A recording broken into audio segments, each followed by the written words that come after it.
The airfield prepared for its toughest test. Lead pilot Ava Hartley, famed for her flawless record, exited briefing. When co-pilot Ethan Cole was announced, Ava froze. Ethan appeared in worn gear boots, scuffed hands stained. Her voice ice. "I won't fly with him. A single dad juggling childcare is not focused." Laughter rippled. Ethan, accustomed to judgment, tightened his helmet. A young pilot, Archie Reynolds, snickered. Ava turned away. Then Ethan spoke, his voice low and sharp, silencing the hangar. "If you knew who I was, Captain, you wouldn't say that." A quiet challenge, hinting at secrets deeper than anyone suspected. Ethan Cole, a man of 36 years, navigated a life defined by quiet sacrifice and relentless exhaustion. He and his 8-year-old son Liam resided in a small utilitarian apartment nestled on the fringes of the base, a testament to the 3 years since his wife Amanda had passed due to sudden medical complications. His days unfolded as a tightly orchestrated ballet of duties, his primary visible occupation that of an aviation maintenance technician at a private hangar. His secondary unofficial role involved flying contracted hours, a desperate measure to painstakingly maintain his critical flight certifications.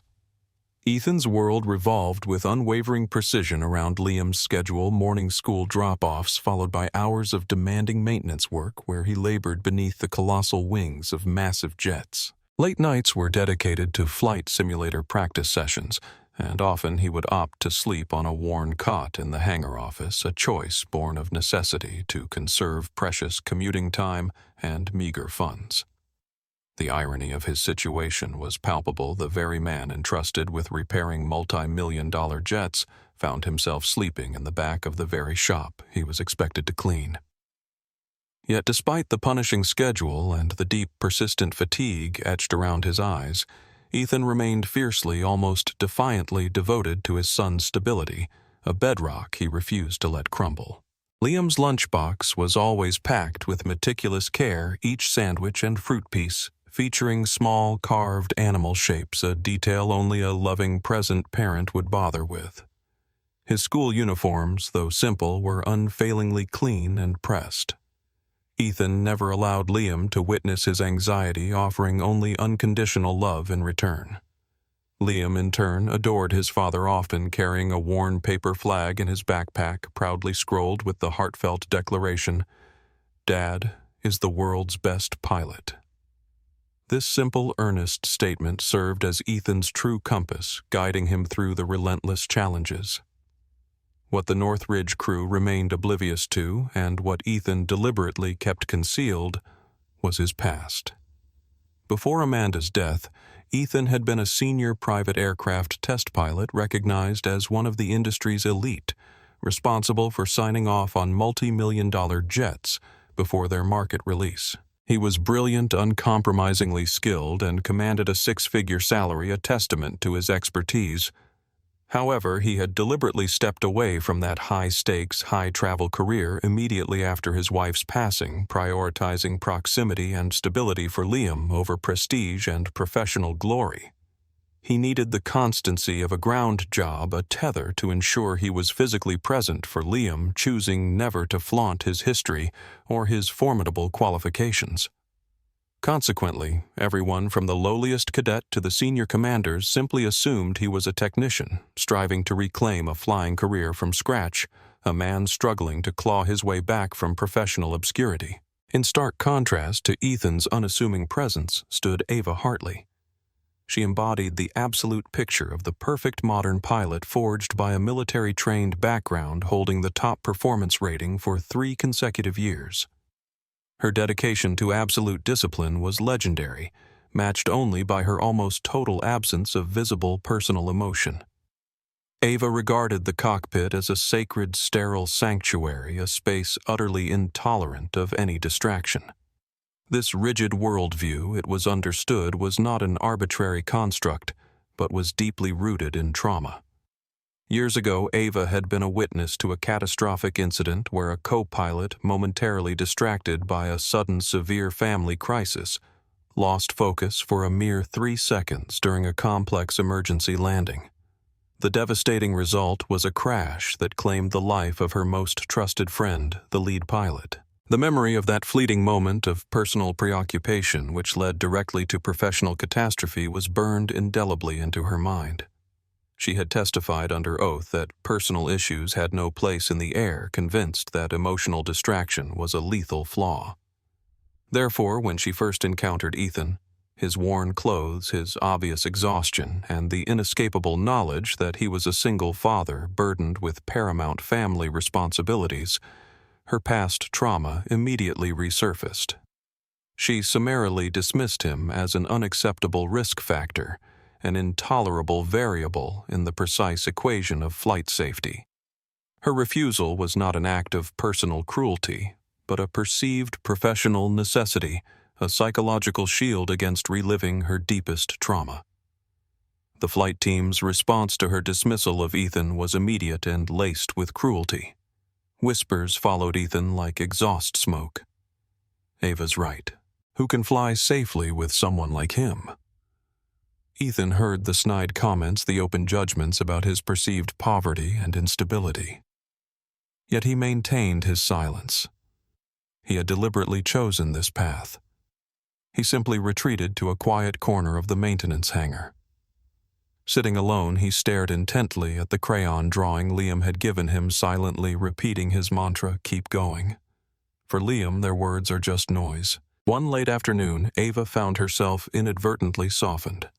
She walked into the crew lounge, her usual brisk pace slowing as she spotted Ethan.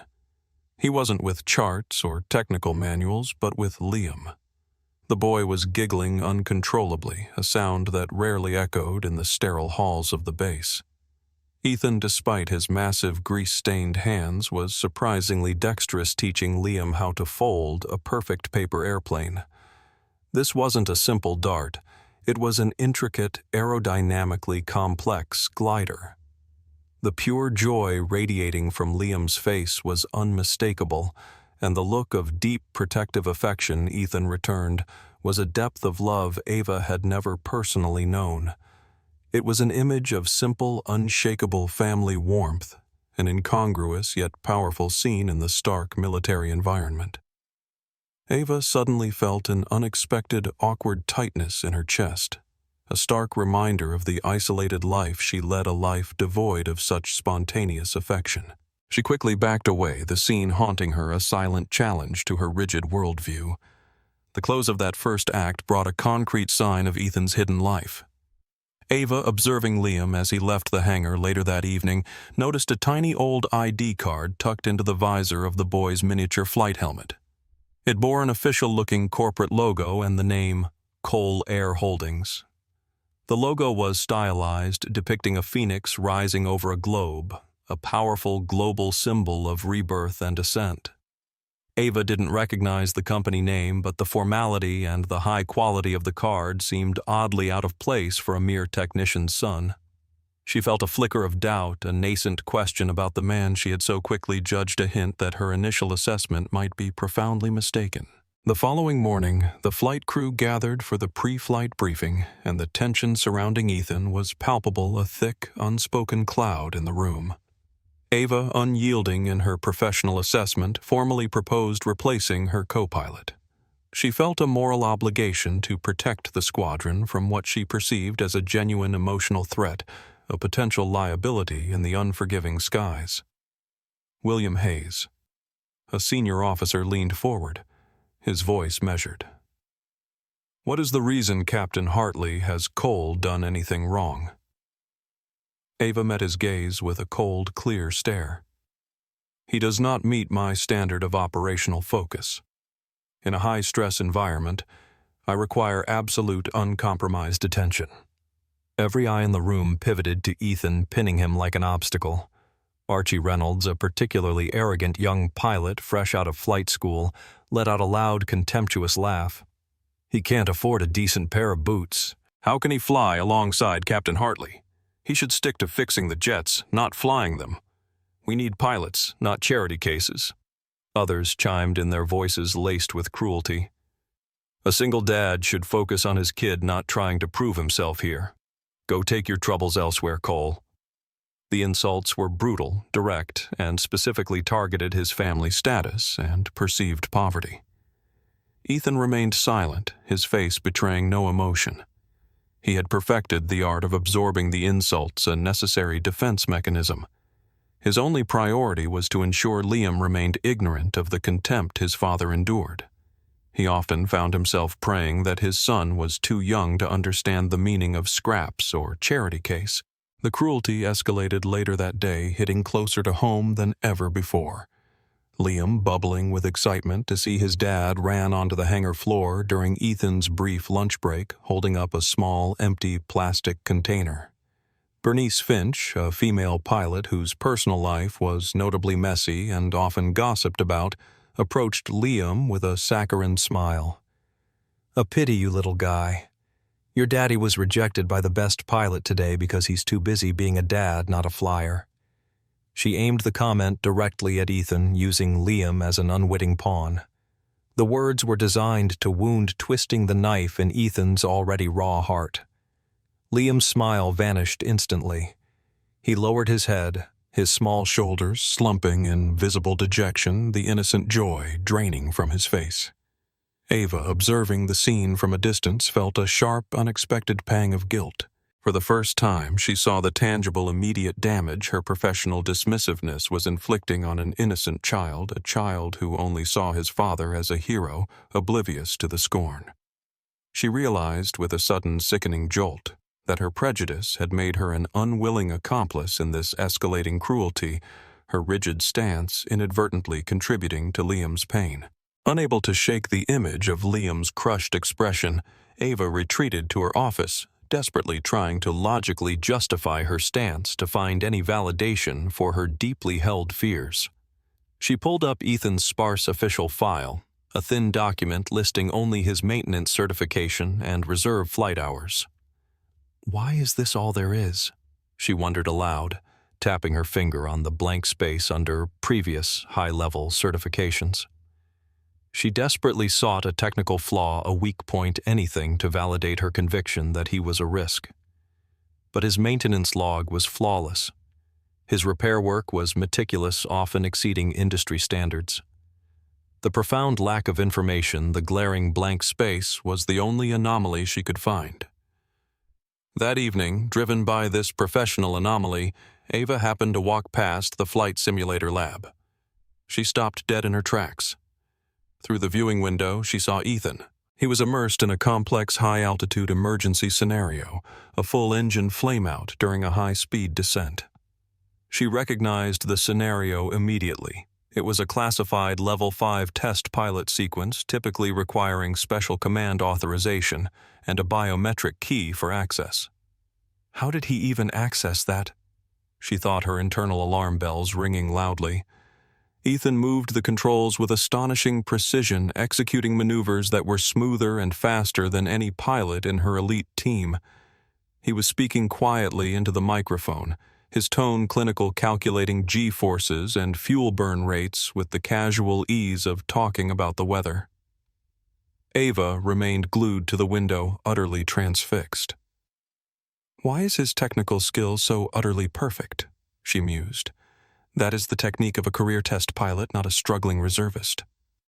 The contradiction was becoming too vast, too glaring to ignore any longer. The next morning, Ava, now driven by genuine curiosity rather than suspicion, observed Ethan doing maintenance work on her assigned jet, a high-performance military trainer. She watched him not with a dismissive gaze, but with a burgeoning interest. He wasn't just tightening bolts or performing routine checks. He was meticulously replacing a complex sensor core within the hydraulic system, a delicate and highly specialized job usually reserved for external engineers with advanced training. He was working with a specialized set of tools that she knew cost more than a small car.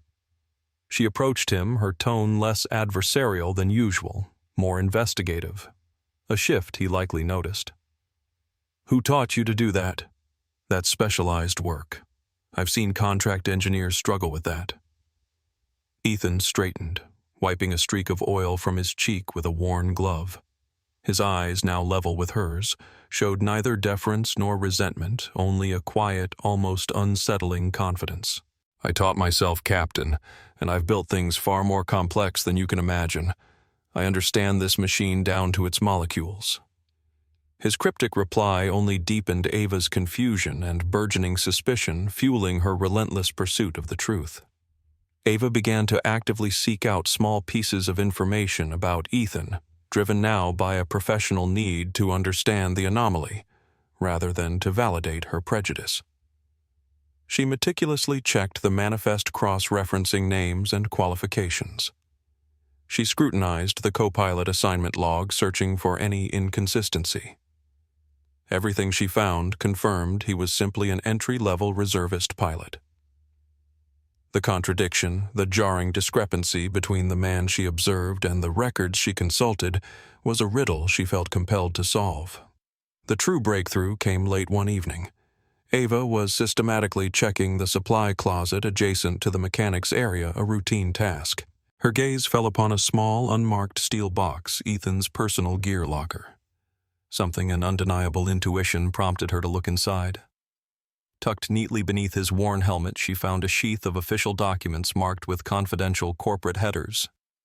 The top document was an envelope boldly labeled Cole Flight Test Certification, Private Aircraft Ownership. Ava's hands trembled as she read the papers. The file detailed his high-level flight test credentials, including certifications for heavy specialized aircraft that few pilots in the world were qualified to touch.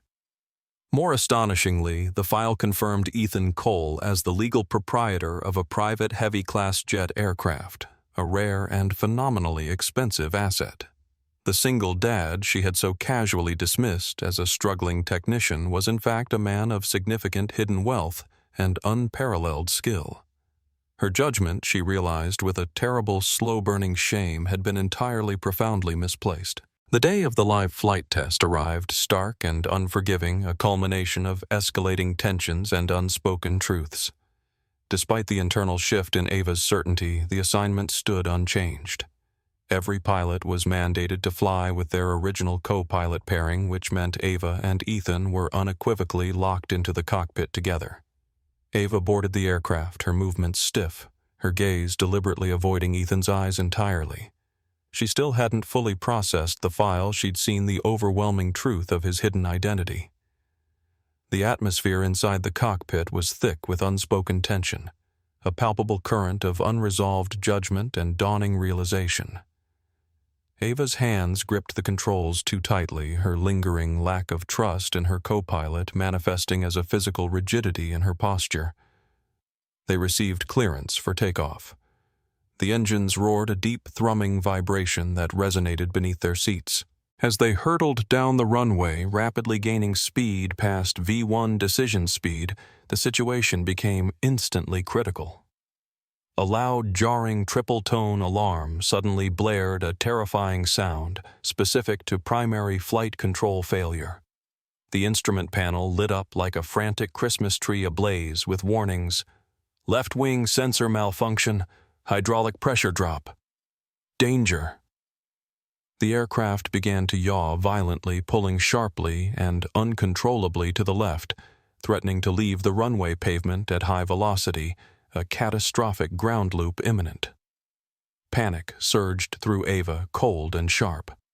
Her training dictated an immediate abort, hauling the stick back to stabilize the aircraft.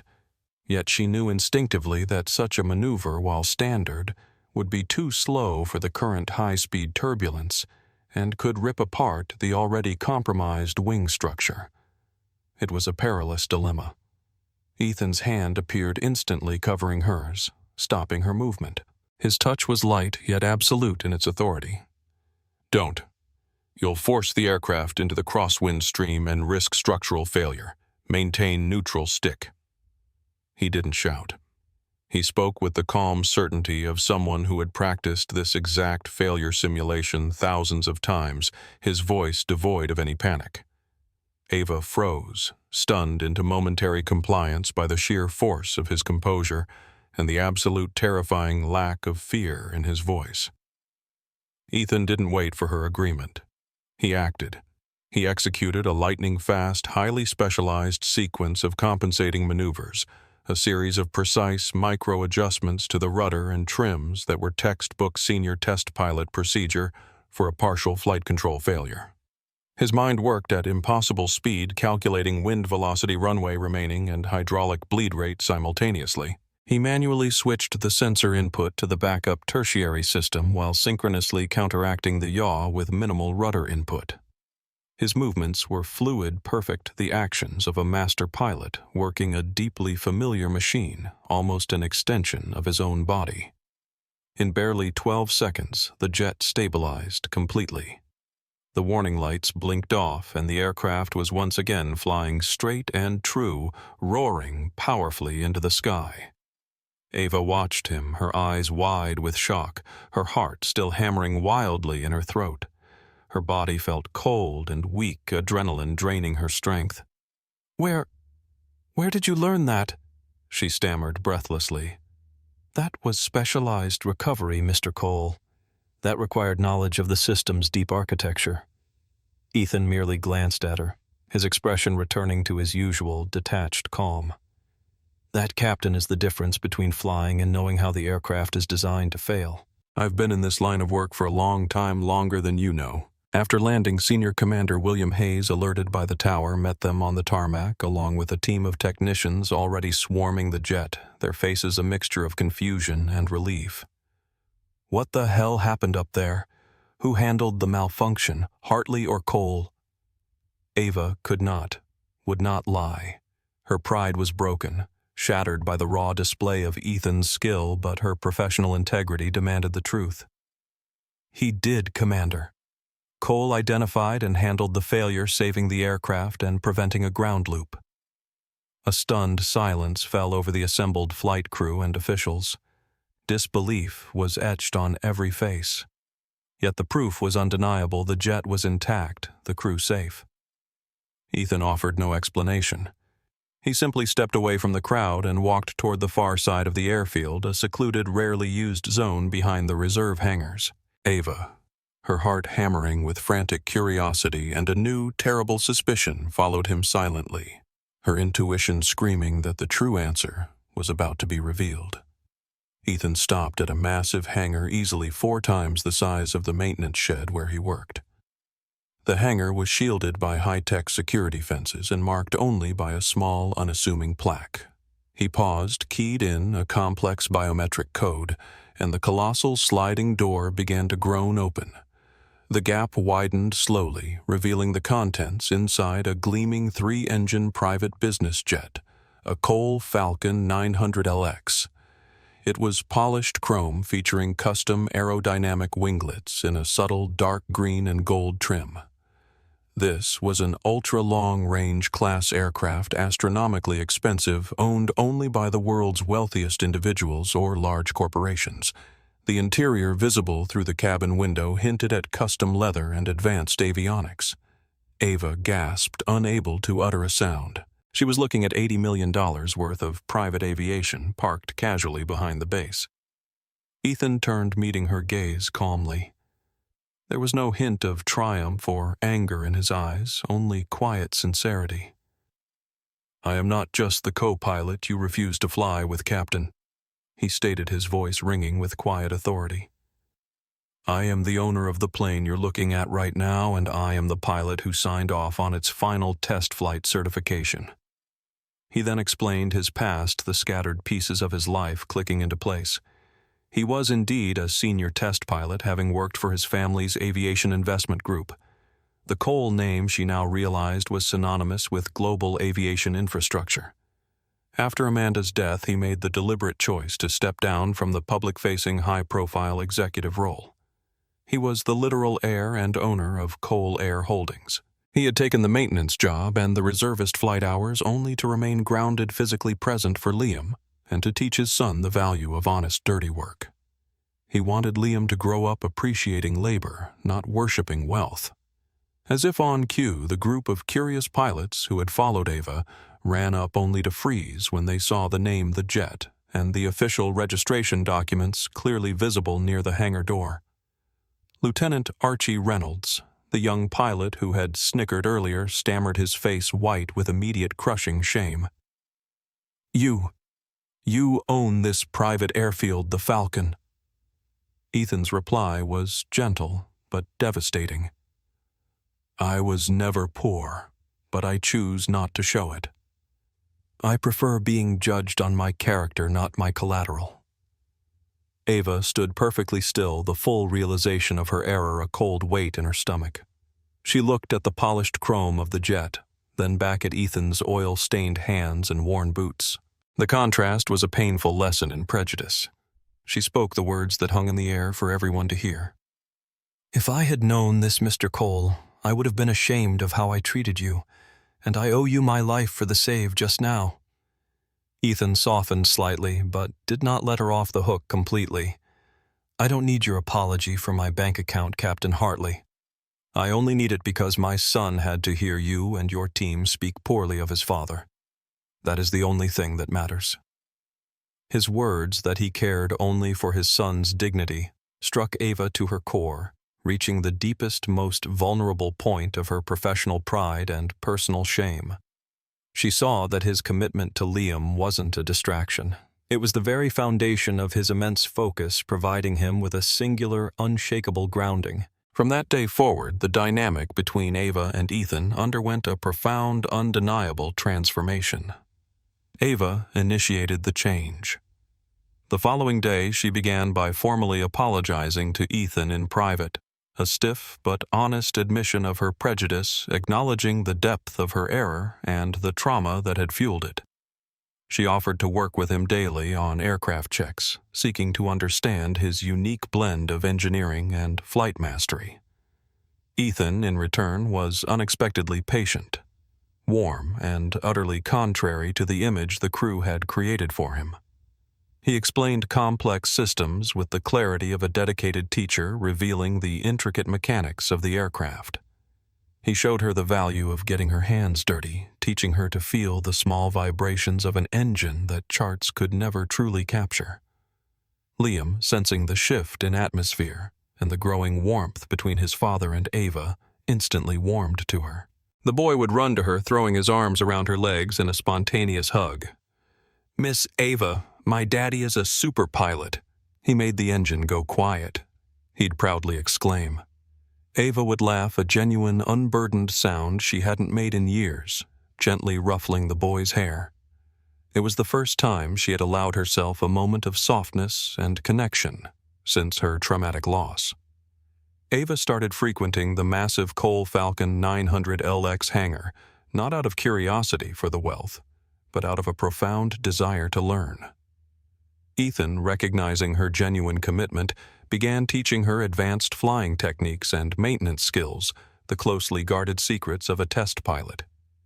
He taught her how to anticipate failure, not just react to it, how to read the subtle signs of a machine under stress. In the vast, quiet space of the hangar, away from the judgmental eyes of the base, their working relationship deepened into a genuine connection, a bond forged in shared purpose and respect. The other pilots, shamed into silence by the revelation of Ethan's true identity and Ava's public validation, could only watch as Ava, the invincible Captain Hartley, spent her evenings with the man they had mocked, learning from him, respecting him. Ava deliberately began to wear her new realization openly, a subtle but powerful statement. She no longer saw Ethan's worn boots as a sign of poverty, but as a symbol of his deliberate commitment to humility and hard work, a testament to his values. One peaceful evening, the three of them, Ethan, Ava, and Liam, sat beneath the massive wing of the Falcon jet, the enormous aircraft providing a surreal protective canopy. They were sharing a cardboard box of cheap takeout pizza, a deliberate choice over expensive dining, a small gesture reinforcing Ethan's values. They watched the orange glow of the sunset flood the hangar, casting long, warm shadows. The scene was utterly incongruous, a billionaire's plane, a world-class pilot, and simple pizza. But it felt right, profoundly right. Ava sighed a deep, relaxed breath. "I've never had a life like this," she confessed, her voice barely a whisper. I've only ever had a career." Ethan smiled his eyes on Liam, who was happily chasing hangar shadows, his laughter echoing softly. "Peace comes from the small things, Ava. The things you can hold on to, not the things you have to prove." That evening, Ava finally opened up completely. She told Ethan the full raw story about the co-pilot who lost concentration and the friend she lost in the catastrophic crash, the trauma that had shaped her into the rigid pilot she had been.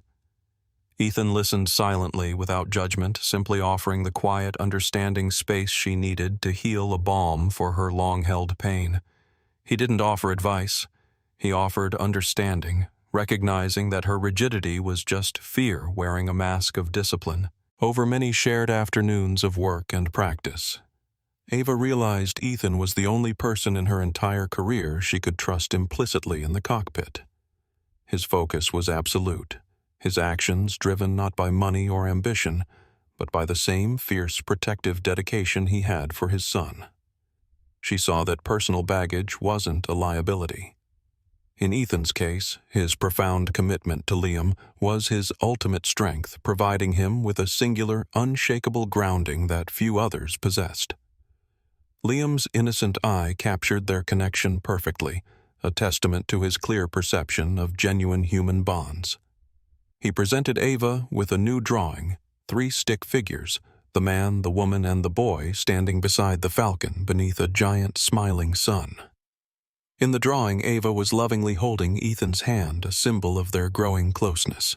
Ava looked at the drawing, a gentle, tender feeling stirring in her heart, a feeling she couldn't quite name but desperately wanted to keep and nurture.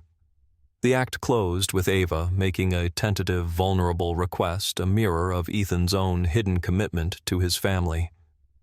"If you two don't mind the trouble," she said softly, looking from Liam's smiling face to Ethan's calm eyes.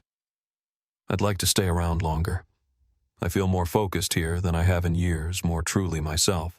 One busy morning, the flight team was called to an emergency meeting, the air thick with anticipation.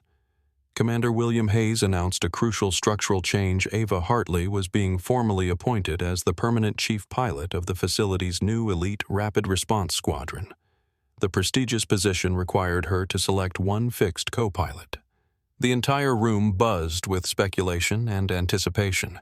Everyone assumed she would choose the most aggressive, highest-ranking pilot available, certainly not the single-dad maintenance technician, even if he did own a private jet. They expected her to prioritize status and rank the traditional metrics of success in their world. Ava stood straight, meeting the expectant gazes of the entire room. She waited for the murmurs to subside, then cut the tension with a single clear statement. "I choose Ethan Cole." The room exploded in shocked whispers, a cacophony of disbelief. Lieutenant Archie Reynolds was the first to object, leaping to his feet, his face red with indignation. "Commander, he's merely a technician. His rank doesn't qualify him for this level of flight command." Ava stepped forward, her military bearing perfect, her voice resonant with conviction and logic, cutting through the objections. "His rank is irrelevant. He is a senior flight test pilot, qualified for systems and recoveries that are beyond the scope of this entire squadron's training. Furthermore, he is the only pilot here whose focus is absolute because he has something real to fly home to. He is the pilot I trust most." Ethan, waiting just outside the briefing room with Liam, heard every single word, his breath hitched. He was completely overwhelmed, his eyes stinging with sudden unexpected tears. He finally had his professional validation delivered by the person who had once been his fiercest critic, a profound moment of triumph. When Ava exited the room, walking away from the chaos her decision had created, she found Ethan waiting. He took a steadying breath, his usual calm momentarily broken by the surge of emotion. Ava stepped toward him, the confidence of the boardroom softening into something deeply personal, something hopeful. She didn't speak of flying. She spoke of permanence of a future shared. "If you accept this partnership," she said, her voice low and filled with a rare vulnerability, "I want to fly with you for life in the cockpit and outside of it."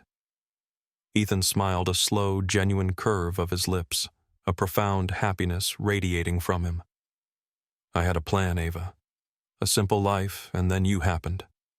He paused, looking down at his son, his compass. I will only accept if Liam agrees to share his dad with a chief pilot. Liam, understanding the gravity of the moment through the emotion in their voices, rushed forward, wrapping his arms fiercely around both of them.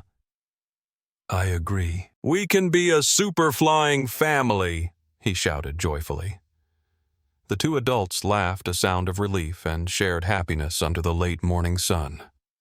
The weight of their past prejudices, the burden of their hidden lives, had finally lifted, replaced by a light shared future. Later, in the vast quiet of the Cole Falcon 900LX hangar, the polished metal of the private jet reflected the golden light of the afternoon. It stood as a silent witness to their journey, a monument not just to wealth or engineering marvel, but to the worth found not in ownership, but in character. Ava took Ethan's hand, lacing her fingers with his calloused, greased ones, a symbolic gesture of acceptance and connection.